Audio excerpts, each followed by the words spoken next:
بسم اللہ الرحمن الرحیم۔ آج کا ہمارا موضوع علم الادویہ کے اصول کلی کے تحت دعاؤں کے تجربہ کے لیے تجربہ کی شرائط ہیں۔ تجربہ کی شرائط، اطباء کرام نے دعاؤں کی تاثیر معلوم کرنے کے لیے تجربہ کرنے کے لیے کچھ شرائط مقرر کی ہیں، جن میں سب سے پہلی شرط ہے کہ دعا کا تجربہ انسان پر کیا جائے، کیونکہ غیر انسان پر کیا گیا تجربہ جو ہے وہ اس کا رزلٹ درست نہیں ہوگا۔ غیر انسان پر کیے گئے تجربے سے دعا کو اگر آپ انسانی جسم پر استعمال کرائیں گے کہ تو اس کے نقصانات انسانی جسم پر ظاہر ہو سکتے ہیں، جیسے کہ کڑوا بادام اگر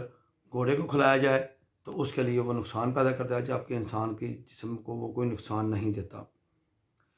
اسی طرح بول و براز جو ہے وہ حیوان کے لیے مضر اثر نہیں رکھتا، کیونکہ اس کے جسم میں اس کو سنبھالنے کے لیے قدرت نے قوت رکھی ہے، جبکہ انسانی جسم میں اس کے لیے ایسا کوئی نظام وضع نہیں کیا گیا۔ اس لیے بول و براز کا انسانی جسم میں استعمال جو ہے اس سے مکمل جو ہے وہ پرہیز کرنا چاہیے، کیونکہ اس کے نقصانات عروق کے ذریعے جذب ہو کر بہت دل تک پہنچ کر نوبت ہلاکت تک بھی پہنچ سکتی ہے۔ اسی طرح بکریاں جو ہیں وہ مدار یعنی عق کو کھا جاتی ہیں، لیکن انسانی جسم میں اس کا استعمال زہر قاتل ہے۔ مور جو ہے وہ سانپ کا کھا جاتا ہے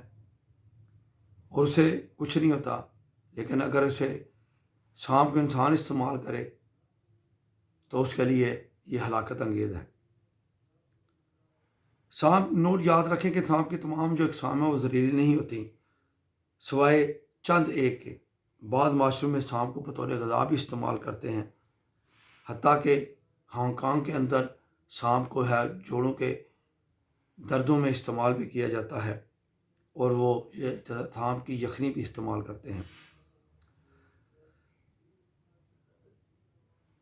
تجربہ کرنے کے لیے ضروری ہے کہ دعا کے استعمال سے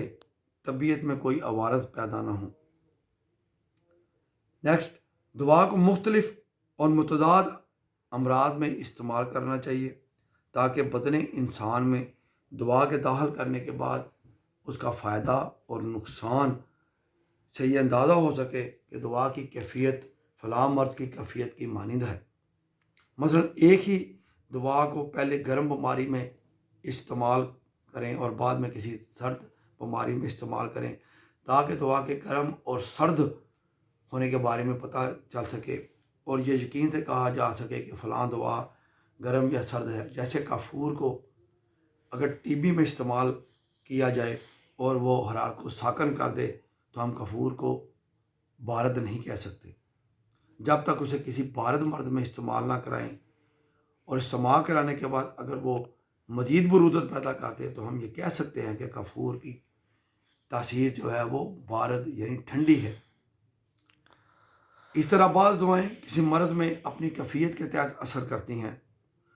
اور کسی میں صورت نوعیہ کے تحت، جیسے کہ کاسنی جگر میں اگر بارد برودت غالب آ جائے تو اپنی صورت نوعیہ سے اثر کرتی ہے، اور اگر جگر میں گرمی لاحق ہو جائے تو اپنی کیفیت سے اپنا اثر ظاہر کرتی ہے۔ اس لیے ایسی دعاؤں کا تجربہ کرتے وقت مختلف امراض میں استعمال کر کے دعا کی خصوصیت کا پتہ چلایا جائے۔ نیکسٹ، تجربہ کی صورت میں اس بات کا خیال رکھیں کہ دعا مفرد یعنی اکیلی استعمال کرائی جائیں، جیسے غارقون۔ اگر ہمائے بلغمی کو یعنی بلغمی بہار کو زائل کرنے کے لیے استعمال کی جائے تو اس